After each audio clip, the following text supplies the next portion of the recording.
انا خیر منه زخو د آدم علیه السلام نه غوړم زه څنګه ته سجده وکړم خلقتنی من نار وخلقته من طین ز اور نه پیدایم او د اور صفت بلندی دا او چتوالی دی او د خور نه پیدا دی او د خور صفت چې د زمکه سره زمکه کېدل سورۃ الانعام آیت نمبر 43 اعوذ بالله من الشیطان الرجیم بسم الله الرحمن الرحیم فلولا إذ جاءهم بأسنا تضرعوا ولكن قست قلوبهم وزين لهم الشيطان ما كانوا يعملون صدق الله العظيم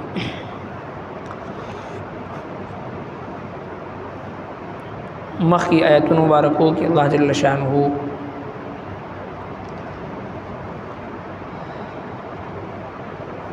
دا ارشاد فرمایل چې کله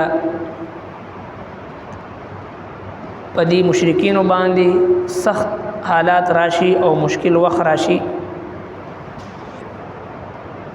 نو خاص یو الله جل شانه ته بلنه کوي دعا ته غواړي او چې کله الله جل شانه د دوی نه هغه تکلیف او مشقت لري کینو بیا په شرک کې مبتلا شي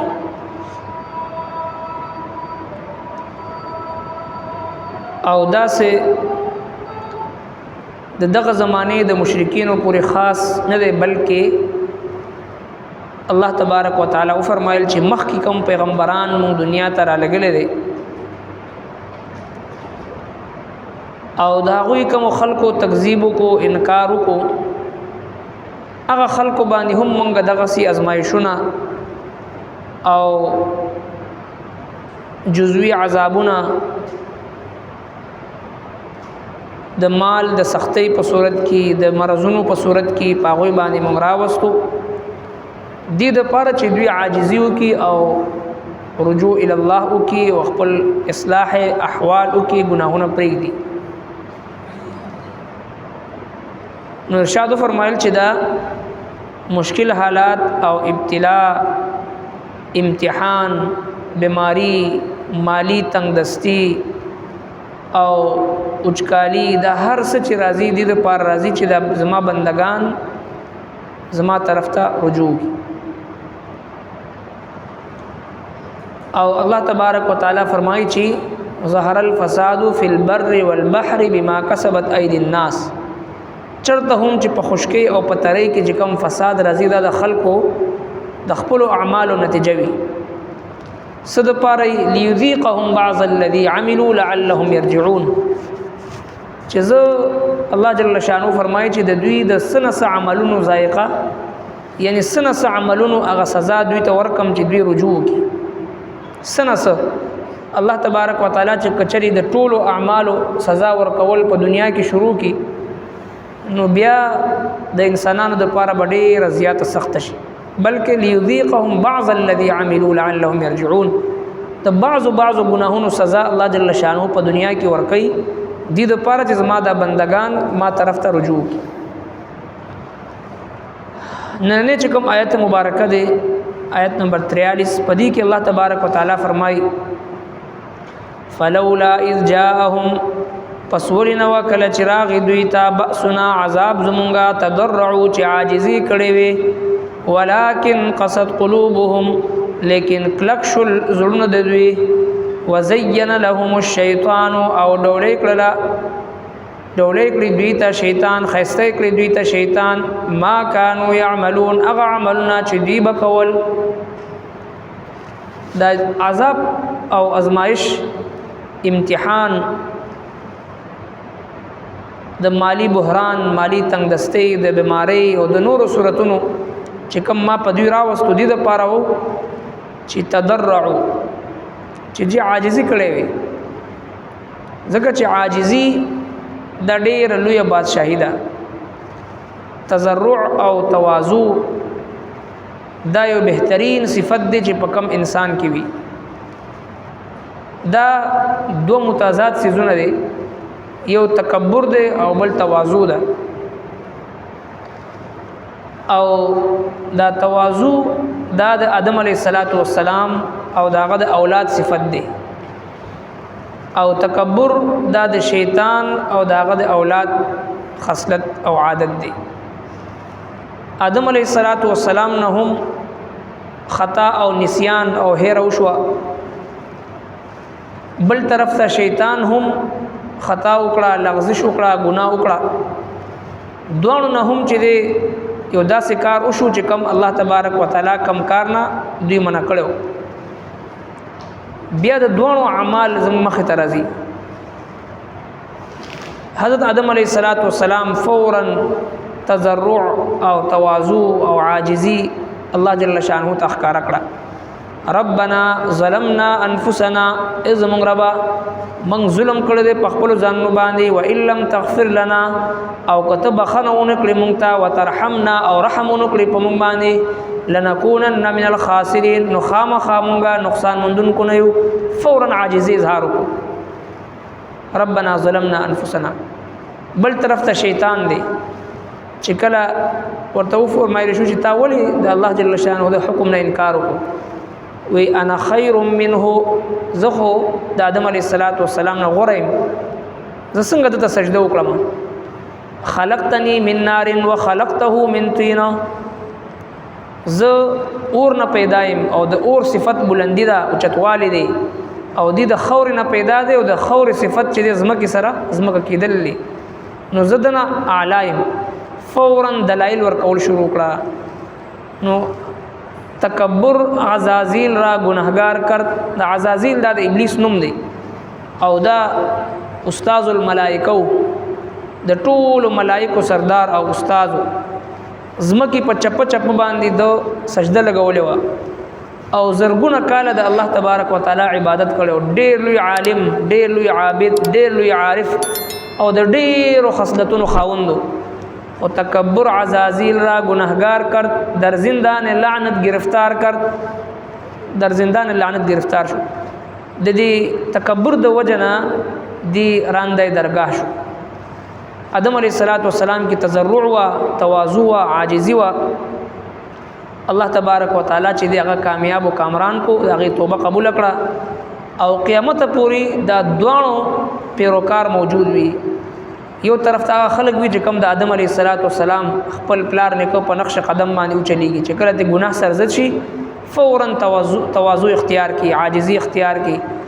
دوانو جهان سردار مبارک فرمای من تواضع لله رفعه الله، چې کوم انسان د الله رضا د لپاره تواضع اختیار کی، رب کائنات هغه ته بلند او بالا مقام ورکوي، اوچت مقام ورکوي، لوړ مقام ورکوي. فهو فی عینه صغیرا واعین الناس کبیرا. دغه انسان خپل نظر کې د خپل عاجزی د وجنه ټیټو حقیقت ورته ښکارا شي، خو الله رب العالمین د خلکو په نظر کې د ډېر اوچت مقام او مرتبه جوړ کړي. ومن تکبر وضعه الله، چې کوم سړی تکبر وکړي الله تبارک وتعالى دی روغورځي. فهو فی عینه کبیرا واعین الناس صغیرا. بیا دی متکبر انسان ته ځان ډېر اوچت اوچت ښکاري، خو د خلکو په زړونو کې الله تبارک وتعالى د داسې نفرت واچي او داسې حقارت په نظر باندې خلک ورته ګوري، دې ځان ته ډېر اوچت ګوري او خلک هغه ته چې دی ډېر حقارت په نظر باندې ګوري. بیا اولیاء کرام د دې متکبر انسان مثال داسې بیانې چې یو سړی د غره په څوکه باندې ولاړ، نو دته ځان ډېر اوچت ښکاري، خو چې کوم حقیقت نه خلک ورته ګوري نو خلکو د ډېر ټیټ او ورکوټي شان ښکاري. نو دا د متکبر انسان خصلت دی. لہذا رب کائنات د خپل د بنده کامیابی او کامرانی دا په تواضع کې یخیدا. نو چې کله هم په یو خبره کې اختلاف راشي او یو کس دا غینه مخ کې شي چیرې اگر چې زه په حق باندې يم، خو زه دې جګړې نه، د خفګان نه، د ناراضګۍ نه ځان رستو کوم. د الله صادق او مصدوق پیغمبر مبارک فرمایي چې کم کس باوجود په حق باندې کېدو د اختلاف نه رستو شي، زه محمد رسول الله داغه د پاره د جنت په منځ کې د ټیکانې ضمانت ورکوم. څومره لوی سعادت دی د الله د محبوب پیغمبر په زبان مبارکه باندې، څومره لوی بشارت دی. د تواضع د دون لوی فضیلت دی چې کله یو انسان د الله رضا د لپاره تواضع اختیار کی، او عاجزی اختیار کی او تکبر پری الله تبارک وتعالى دومره اوچت مقام ورکړي. نو فرمایي چې ولکن قصد قلوبهم پزید دي چې دي تواضع اختیار کړي وي خو دې زړه سخت شو. قساوت قلبي چې څه ته وي دا ډېره لویه بدبختي ده. زړه سخوالي دی وجنا کتابونو لیکلي چې یو مسلمان به د الله تبارک وتعالى نه د زړه د نرمۍ لپاره سوال کوي. ځکه قساوت قلبي دا د زړه د بدبختی علامت دی. پسترګو کې اوخ کې نه راتلل د الله جل شانه په حضور کې نه جړل او شقاوت قلبي قساوت قلبي دا د انسان د بدبختی علامت دی. نرم زړه او د الله جل شانه په حضور کې جړیدون کې سترګي او د الله جل شانه نه یریدون کې زړه او د الله جل شانه ذکر کوون کې جبه د دې دعا نبی علیہ الصلوۃ والسلام د الله جل شانه نه کړی دی. داسې زړه چې باغی کې ستا یروي، داسې جبه چې هغه ستا په ذکر باندې تروي، داسې سترګې چې باغی کې ستا د یری نه اوښکې وي. دا نبی علیہ الصلوۃ والسلام د رب کائنات نه غوښتي دي. نو لہذا پزید دي چې د خلکو تواضع اختیار کړي وي ولکن قصد قلوبهم د دې زړه نورم سخت شو. الله جل شانه په دوی باندې لږ ډېر بیماریانی او عذابونه او دغه سي تنگ دستی فقر و فاقه او اوچکالی او خوشحالي په دوی راوستو چې دوی تزرعوا چې تزرع اختیار کی تواضع اختیار کی الله جل شانه ته ځان نزدیکی خو دې د الله تبارک وتعالى ته ځان نزدیکولو په ځای باندې ولکن قصد قلوبهم د زړه نورم سخت شو.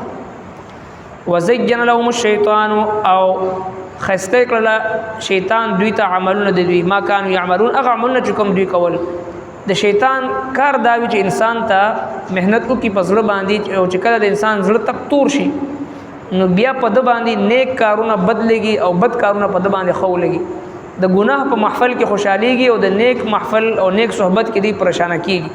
لہذا الله تبارک وتعالى د کافرانو دا مثال ذکر کړی دی چې کله دوی د الله تبارک وتعالى هغه جزوي امتحاناتونه عبرت وانه غشتو ځان الله جل شانه ته نزدې نکو نو دې زړونه سخت شو.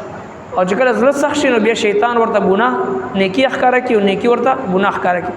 بیا د شیطان په اشارو باندې چلیږي. فلولا اذ جاءهم پس ولنار کله چراغ دوی ته بأسنا عذاب زمونږه تضرعوا چې عاجزي کړي ولكن قصد قلوبهم لیکن سخت شول زړونه د دوی. وزين لهم الشیطان او خسته کړل دوی ته شیطان ما كانوا يعملون هغه عملونه چې دوی بکول. صدق الله العظیم. ربنا تقبل منا انك انت السميع العليم وتب علينا انك انت التواب الرحيم برحمتك.